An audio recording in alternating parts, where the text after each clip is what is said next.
Hello everyone, I hope all of you are fine. I am Avneet Kaur. Today we will start with chapter number 11 of class 6th that talks about light, shadows and reflections. Firstly, let us move on to the goals and objectives of this chapter. The topics which we will be covering in this chapter are: first, light; second, sources of light, which includes natural as well as artificial sources; third, luminous and non-luminous objects; fourth, difference between opaque, transparent and translucent objects; fifth, understand the concept of shadow formation; sixth, list the characteristics of shadow; seventh, understand the working of pinhole camera; eighth, reflection of light. This is the mind map which depicts overview of the whole chapter. Everyone has to draw this mind map in your notebooks for the better understanding of the chapter. Before beginning with the first topic, can you tell me, if you go inside a completely dark room, will you be able to see any object in the room? No. However, when you will light a candle, you will be able to see all the objects present in the room, isn't it? So, with this, I hope everyone has understood the significance of light.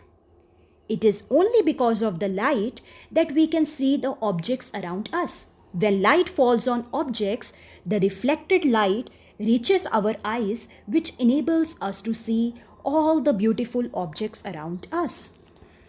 Now, let's talk about the various sources of light, that is, natural sources and artificial sources. There are various sources of light which can be classified as natural and artificial sources of light. But what are the natural sources of light? These are those sources of light which exist naturally. For example, sun, stars, fire are all natural sources of light. On the other hand, sources of light which are artificially made by man are called artificial sources of light, which can also be called as man-made sources of light, as they are made by man. Different electric bulbs, torches, lamps, candles are the various man-made sources of light. Now, let's talk about the two kinds of objects, that is, luminous objects and non-luminous objects. What are luminous objects? Before this, I want to ask you some questions. How does the sun shine? How does a torch give light? These kind of objects produce light on their own, right? So such objects which produce light on their own are called luminous objects. For example, the sun, stars, various types of electric bulbs, candles are all the examples of luminous objects. On the other hand, non-luminous objects are those objects which do not produce light on their own. Then, how we are able to see them? How we are able to see the objects like table, chair, bed in a room? They don't have their own light. We are able to see such kind of objects because the light from the luminous objects falls on them, and this light then reaches our eyes. So, how we can define non-luminous objects? These are those objects which do not produce light on their own, but they emit the light which falls on them. This picture will help you to understand this topic in a better way. We see the sun because it is a luminous object. It is having its own light. The light emitted from the sun enters our eyes and we are able to see it. On the other hand, we see the moon shining, but it is a non-luminous object. As it does not have its own light, it reflects the light of the sun which falls on it. So, moon is a non-luminous object and sun is a luminous object. Now we have learnt about the two sources of light, that is natural as well as artificial. We also learnt about luminous and non-luminous objects. Now let us talk about the three kinds of objects, that is opaque, transparent and translucent objects. Objects can be classified into three kinds on the basis of whether they allow light to pass through them or not. Firstly, let us talk about transparent objects. What are the transparent objects? These are those objects which allow light to pass through them completely. So, one can look through, that is, look at the other side of the material completely using a transparent material. For example, in this picture you can clearly see that glass allows light to pass through it completely.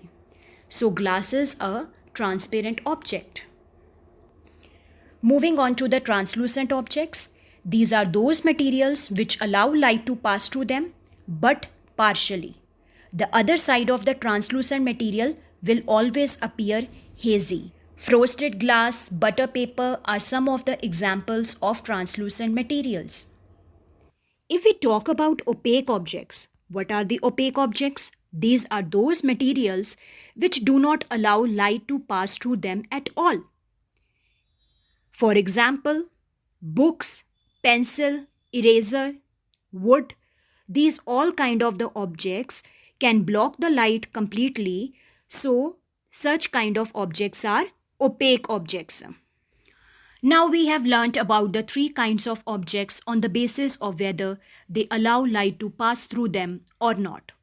So let's recapitulate again that how we can differentiate between three kinds of objects. So, first, transparent objects are those objects which allow light to pass through them. Translucent objects are those objects which allow light to pass through them but partially. Opaque objects do not allow light to pass through them. Coming on to the second point, one can clearly see through transparent objects, whereas one can see through translucent object but not very clearly. On the other hand, one cannot see through opaque objects at all. Let's now talk about shadows. Have you ever seen a shadow of yourself or your friend? Where did you see the shadow? When did you see the shadow? During day or night? But what is exactly shadow? Shadow is nothing but the shape of an object formed on a screen due to light. So, light is necessary for the formation of shadow. During night or in the complete darkness, we cannot see the shadow. To understand the concept of shadow formation, try to do this activity at your home. Take any object of any regular shape. Suppose if you have taken a book, keep it on a table in such a way that light falls on it. Since the book is opaque, as we have already discussed that opaque objects are those objects that do not allow the light to pass through it. So, the book will not allow the light to pass through it. Hence, a dark area will appear on the side opposite to the light source. This dark area is the shadow of the object. I hope you have understood it. From this activity, you will be able to make the various conclusions about the shadow. First, the shape of the shadow always depends on the shape of the object. Secondly, the shape of the shadow depends on the distance between the source of light and the object. Moreover, a shadow is always black, irrespective of the color of the object. A screen is required to observe a shadow. That screen could be ground or walls of the buildings or any other screen like this. For a shadow to form, light needs to fall on the object. Then only the shadow could be formed of that object. Shadow can be formed by only opaque objects. And shadows are always formed in the direction opposite to the source of light. And if there is complete darkness, will you be able to see the shadow? No. In the complete darkness, we will not be able to see the shadow.